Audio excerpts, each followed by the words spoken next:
Coming up on the Sailing Brothers, we show you around the beautiful town of Russel. This is nice. Adam has some sad news. To retire my favourite pair of pants. And just to confirm, he has been wearing them. And we get Atlas prepared for a massive offshore passage to Fiji. It just goes boom over the boat, it's crazy.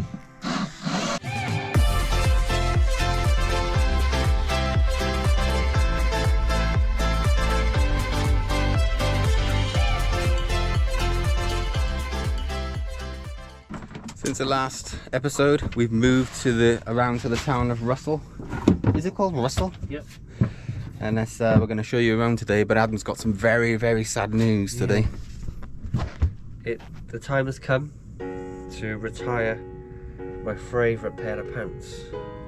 And just to confirm, he has been wearing them. It's a very sad day. I'm disappointed, but I have some new ones to replace. Oh, little sneak peek. Posh. Goodbye, pants. Farewell. Here's Cheddar. Atlas is anchored. You won't see her, she's out there on the edge of the mooring field. Yeah. We're gonna have a look around this historic, beautiful town today. Yes. Taking the sights and sounds, isn't it, Luke? Apparently, it's the first place in New Zealand that a European settlement was built. And it's the town of Russel. And it's the very first European seaport in New Zealand by the Europeans. Yeah. Luke's done his homework. Is that even facing that camera at you then? It was very wonky.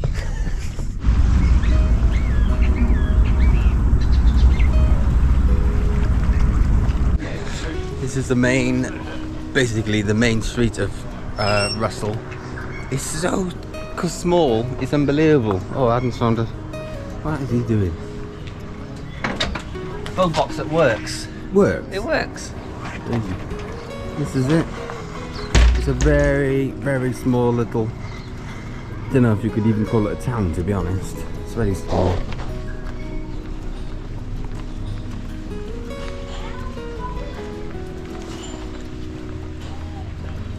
Hellhole. Yeah, they did. The hellhole was recommended, wasn't it? Go in there for like a Cup of tea. full breakfast, wouldn't it? Be nice. Oh, a cup of tea. May be expensive though. We're British. Cup of tea. Apparently it's not that expensive. I read the reviews.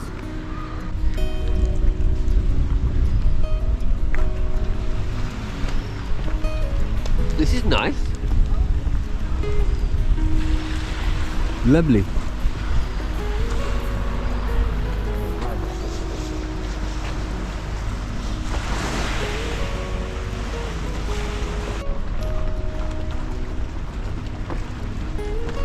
Maybe we can bring Atlas in by here. And Why not? is this a public mooring? Public pontoon? Public pontoon, yeah. Bring Atlas in here and get some supplies in the shop. Let's have a look. Water.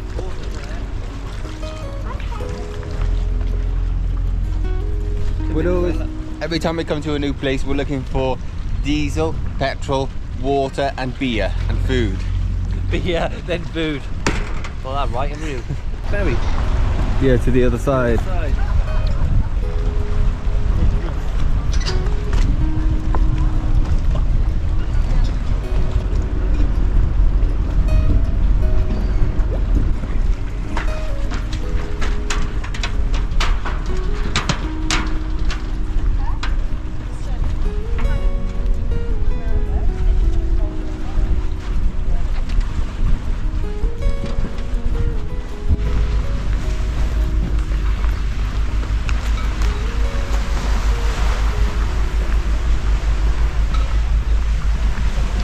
Banana trees growing on top of North Island, look.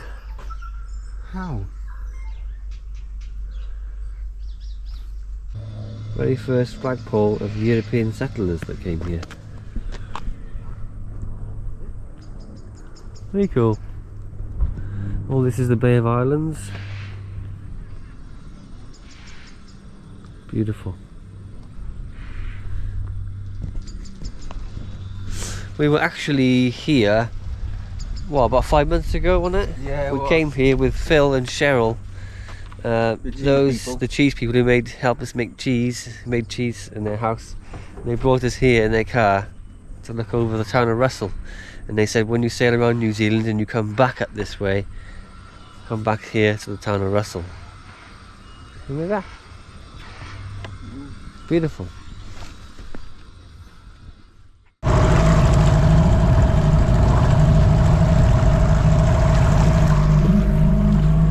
What's happened, Nick? Outboard won't start. Keeps on flooding. Floats keeps on getting jammed on it and flooding. The second time. Yeah. Adam's gonna have a look at it. Yeah, I'm gonna have a look at it now. Absolute pain. We're getting the tow off this really friendly young man.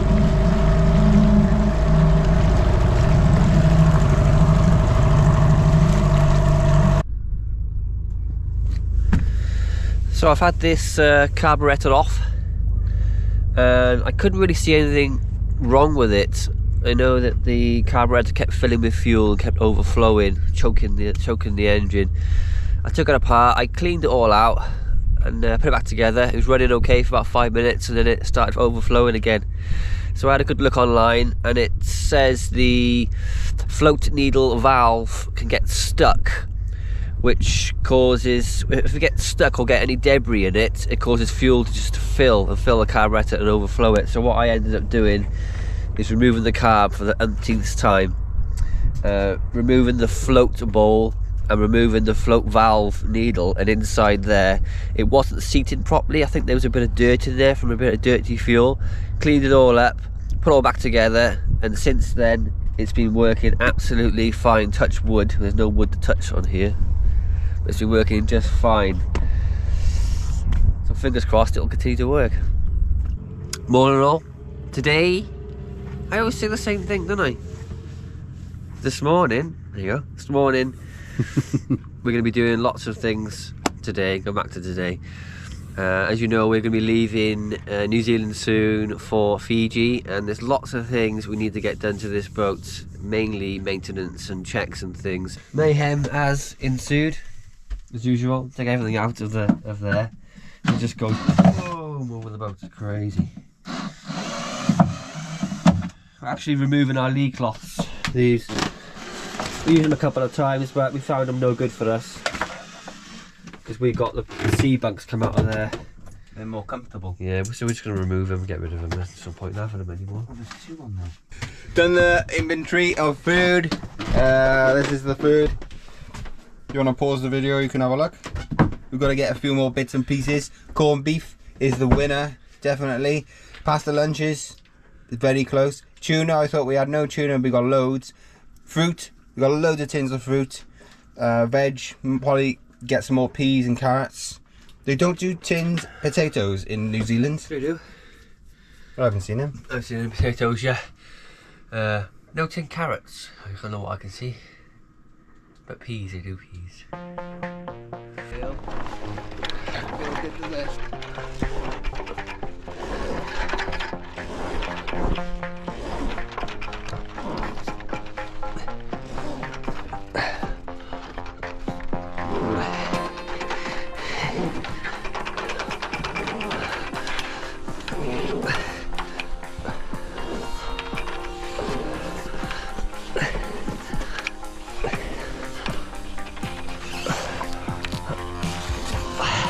Good.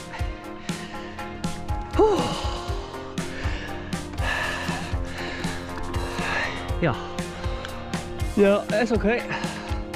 I'm skillful. I'm like a monkey, ain't I? We've put special tape around this to protect it, and then we just put this electrical tape over the top just for more protection, so there is stuff underneath here to seal it from the rain. We had got advised in a couple of comments to put this stuff on there. I can't remember quite what it was. Yeah, it's not used.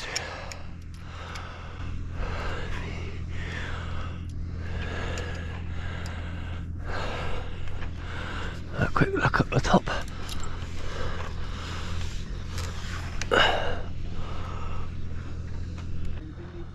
Nothing, it's all good. Yeah, I'll come down to the radar, reflector and radar. Yeah.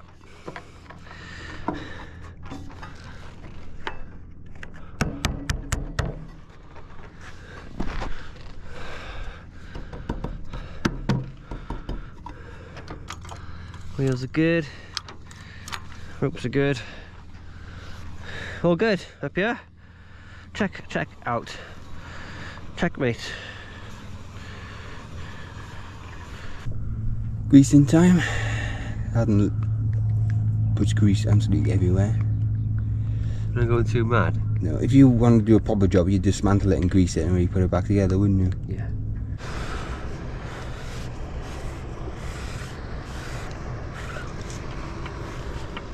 Greasing up the old winches. Have a look. There's the... works well. Nice and greased. Do both of these and do this one now. Got quite a bit done today. What's left? We're going to service the engine, oil change, impeller change, fuel, filters and oil filters. What else is left? We need to get a couple of new belts for our alternator, just in case one breaks. That's about it really, isn't it? When we're ready to go then, clean the bottom of the boat and get some food. And Gas. oh, I need gas. That's cooking gas for all you Americans. Cooking gas, not petrol. This petrol is drug gas. Jeez. And then we'll wait for that weather window and then phew. Oh, hang on. Yeah. It'll just flap go out to the side, won't it? If we do sheets on it. Well, we can bring it in. We're gonna be putting up our new gotta set up our new spinnaker. can't even speak. No. We're gonna set up our new spinnaker today. We've got the sock and we've got the spinnaker. We're gonna insert it and put up the mast, haul it up. First time we're gonna try it out, and we. Yeah, but we've never used the sock, so it's going to be a learning process. So, This is our sock. that's the mouth of it. So I can breathe into the camera. That goes on the bottom, and the spinnaker goes up there, and then the top. I'm guessing this probably gets onto the halyard and goes to the top of the mast. Yeah. And then one of these pulleys uses to bring the sock up and then down over the spinnaker, but we've got to try and get the spinnaker head up to here, I'm guessing. Yeah. Adam looks confused already.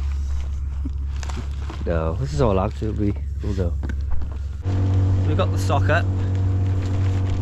There's a blue and white rope in there. And I guess the head of the spinnaker touches to one rope and goes up, and then the other rope uses the sock to go up and down off the spinnaker, isn't it? Yeah, I don't know. That's how I guess it works. The wind's just picked up now. Damn it! We haven't watched any YouTube videos or anything, so we've not a clue what's happening here. But we think that is guessing that's what's going to happen. Just give it a go, is it? Well, I think we found a shackle at the top of the spinnaker, at the sock. You've got to bear with us. Adam just said we should record all this again when we know what we're doing, so we don't look like idiots. But we've never done this before. We've sailed half around the world. We've never had a spinnaker sock. So I said it's refreshing. People are not going to know either, so you're learning as we're doing it. There's the shackle in, yeah, look. So I reckon the head of the spinnaker touches to Goes there. on there. Look at it, it's a weird one. Yeah. And then that thread's all up inside, Yeah. and then you control this with those two, the blue and Yeah, I think the white. best thing to do is it's too windy now. I wouldn't put the spinnaker up now. It's like Adam said, put the head of the spinnaker on here and then raise the sock, and as you're raising the sock, hold the bottom of the spinnaker so this thread's all over it. yeah, isn't it? yeah. And then you That's should be able to control the sock with the red and blue ropes here. the white and blue. Yeah, white and blue. Sorry, yeah. But I don't know how you do that because it's just a thing on the top. I'll have to learn it. It may just work. You want me to find out, Mark? Yeah, I think I know why this is connected this end now. Because you pull the blue rope to go up, and as it gets to this, it's going to pull this, and it's going to pull like that, and then it's going to pull it up and over the spinnaker. Right, okay. Get it? Yeah. I know your probably brain doesn't work on this, does it? Yeah, that's fine. That's why you do it then, as. Yeah. Okay, we figured it out. Gosh, man. We haven't even looked at the spinnaker, have we? No, Inside we the bag haven't. there.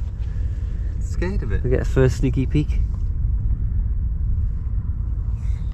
Can't put it up. No, well, it can go in the sock and go up, it just can't be inflated. Okay, should we put it in the sock? You can put it in the sock and get it ready. Should we try that? Yeah. Let's have a look at it. Once we unpack it though, there's no way going to be folded up like that again. No. This is our spinnaker. It's going to look absolutely It's going to be, amazing. it's one giant Welsh dragon, it is. That's what it is. It's actually painted. How cool is that?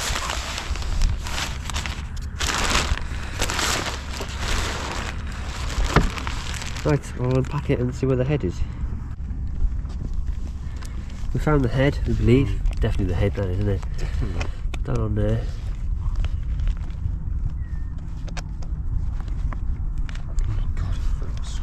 Yeah. Very cool.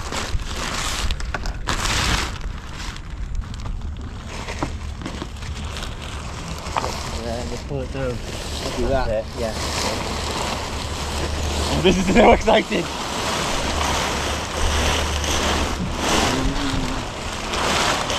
You think part of the Welsh dragon? Yeah. Is it inside out?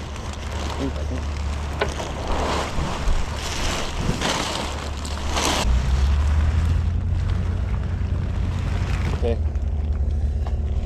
Yeah, I'll have to put it away. I think it's going to rain.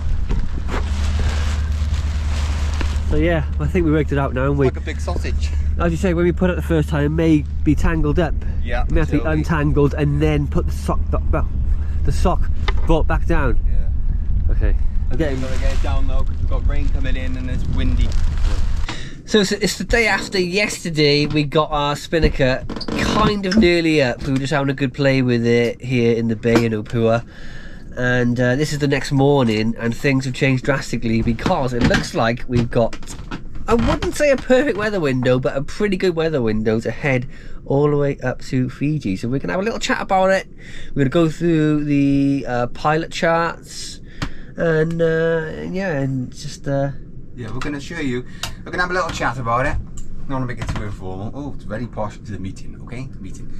We're going to have a little chat about our thoughts and feelings about going back up there. We were quite nervous, and I got 2 bags. And we're going to show you how we use the pilot charts. A lot of you probably don't no idea what pilot charts are, so we're going to show you.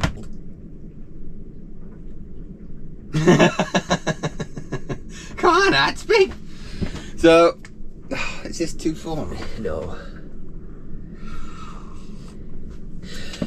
Just Yeah, so the passage, basically we're in Opua now, in the Bay of Islands in New Zealand, North Island, and we're making a passage all the way up to Fiji, which is how many miles?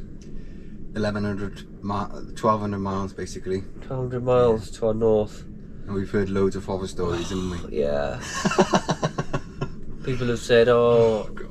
we met someone, I met a few people, and they've said like, oh, I know so-and-so got hit by a late cyclone, I know so-and-so had headwinds all the way up there, you're beating to weather, all the way up for like 30 knots. 30 knots, smashing the boat up, smashing yourselves up, demasted, and all sorts of crazy things going on. The weather window we got is, Adam will do a chart update obviously in the next episode, is we got easterlies, strong easterly, 30 knots easterlies for the first 24 hours, and then we got southerlies. It looks like the southerlies all the way up. I mean, that can change drastically over 12 days, but we've heard of people are going up there and having cold fronts and having 60 knots for a few hours and stuff like that. It just like scares the hell out of you, doesn't it? And then other people have been saying, because it's like still April, everybody's saying it's too early to leave, you should leave it middle or late May, and we're like, oh, are we leaving too early? But we've seen this weather window and we know it's a good weather window, and it's like we should take our chance with this weather window. We're going up now. Yeah, you'll see it's pretty much favourable winds all the way to Fiji. I mean, come on, you can't knock that, can you? No, you can't. You can't up there. So we're going to take it. We're probably going to sign out tomorrow morning, and we'll check the weather again before we go and get our papers and Zarpi and etc. So we'll leave it 24 hours, but we'll have a look for the pilot charts now, innit? Yeah, we'll show you I'm going to give you a run through the pilot charts, something we use. Basically, pilot charts just give an average on everything. So let's go over to the computer. Action! So this is something we use when we are crossing big oceans, big stretches of water, and you want the averages of everything, basically. So you type in the old Google, you type in pilot charts, and you go down to Atlas of Pilot Charts, and then you download the publication you want. So we want the South Pacific Ocean, and as far as I'm going to gather, I know it's 1998, but it gathers averages over many years, and it produces that. So, and then we want South Pacific Ocean, and then we're going in May, or just about in May. So we want May, and then you go to download. Wait for that to download. Open it up, and this is what you're presented. For the untrained eye, you think, what the heck is this? But it's all here. You've got local weather, pressure, temperature, winds, gales, tropical cyclones, you know, chart 1, 2 and 3, so it's all easy to go through. I'll just go through some examples. We don't know everything, so you've got to zoom right in. It's a bit finicky to use, but we use it. We don't really know what this is. We don't use this one. I'm guessing that is low pressures, and then this is high pressures. I've no idea. There's New Zealand anyway. We're going from New Zealand up to Fiji, up to here. Yeah. This is a very important map. This numbered map is the percentage of gales you're going to get in the month, average percentage of gales you're going to get in the month of May over many years.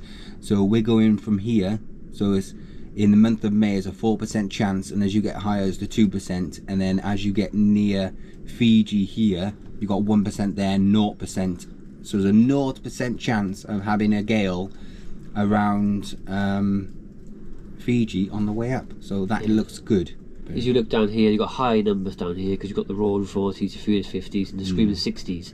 As you go towards the centre of the earth, you don't get any low pressures up there unless it's a cyclone or so at the moment you've basically got zeros up there, and as you go to the northern hemisphere again, the numbers will increase, the chances of getting bad weather will increase again, so it's always a bit settled in the centre of the earth. Yeah. The other chart we use extensively is this chart. It looks a bit weird, but let's zoom in on the right place where we want to see. So here we go. There's Fiji there, and there's New Zealand, and these blue arrows are the average wind direction. So the longer the arrow is, the more frequent the wind blows in the month of May on average, and then and that's it really, isn't it? Yeah, the shorter the arrow, the less chance of having a wind from that direction. So yes, if we look, so there we're leaving there. There you've got anything from southerlies to southwesterlies, mainly south or southwest. And then as you get up to the centre of the earth, and then you get to here where there's trade winds, you get east blowing. Yeah. What does the numbers mean in the middle there? I don't know what they mean. 1, 2. Not quite sure. I'll find out, can you? Down here in the roaring 40s, you've only got westerlies. So the arrows, you've got three little things on the arrow. Yeah, there. 3. The more fins you got on the arrow, it means the more stronger the wind is, basically. Yeah. So yeah, it's looking good. That's mainly the pilot charts we use are the average wind direction for the month and the gale, how many gales we get. That's it really. That's all we use on the pilot charts, don't we? There's a lot more to it than that. There's a hell of a lot huge, more. but we never learnt it. But if you're thinking of doing a long passage, just go on here. As we said before, there's all this explanation here, you know, temperature, winds, and it explains what each one does. We should have done it ourselves. We just wanted to show you briefly on how we use these charts. Yeah. And it shows you here. looking forward to getting up to warmer temperatures, to be honest. Even though it's a beautiful day out there today. It's cold in the mornings, cold in the Freezing, nights. yeah. 7 degrees last night. We've got no heating and we're wimps. So it's going to be a rough start, don't we?